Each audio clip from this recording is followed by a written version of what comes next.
বাংলাদেশের গণতান্ত্রিক অগ্রযাত্রা ও জনগণের আকাঙ্ক্ষাকে ধারণ করে বাংলাদেশ জাতীয়তাবাদী দল বিএনপির নির্বাচনী থিম সংয়ের আনুষ্ঠানিক উদ্বোধনী আয়োজন বুধবার রাতে রাজধানীর গুলশানে আয়োজিত অনুষ্ঠানে দলীয় নেতাকর্মীদের পাশাপাশি অংশ নেন অভিনেতা, ক্রীড়াবিদ, শিল্পী ও কলাকুশলীরা।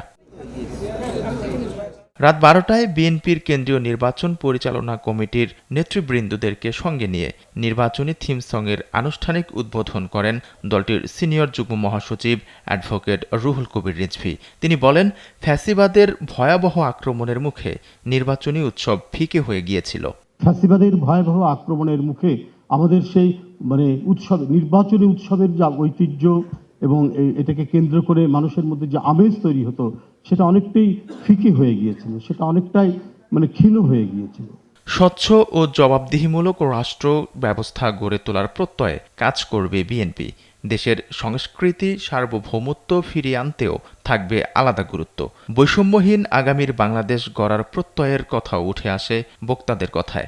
দেশ, গণতন্ত্র, জনগণের অধিকার সব একসাথে নতুন দিনের বাংলাদেশ গড়ে তোলার স্বপ্ন এবং আহ্বান। স্বচ্ছ এবং জবাবদিহিমূলক রাষ্ট্র ব্যবস্থা গড়ে তুলব, যেই রাষ্ট্র ব্যবস্থায় প্রতিটি মানুষের অধিকার এবং স্বাধীনতা সুনিশ্চিত হবে। আমাদের যে সাংস্কৃতিক ঐতিহ্য, সেই সাংস্কৃতিক ঐতিহ্যকে লালন করে আমাদের সামনে এগিয়ে যেতে হবে।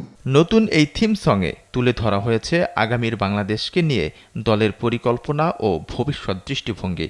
নির্বাচনকে সামনে রেখে এই থিম সংয়ের প্রচারণার পাশাপাশি বিএনপির রাজনৈতিক ভিশন সাধারণ মানুষের কাছে পৌঁছে দেবে বলে মত বিএনপির। আবার আমরা সেই উৎসবের আবেগের দিকে ফিরে যাব।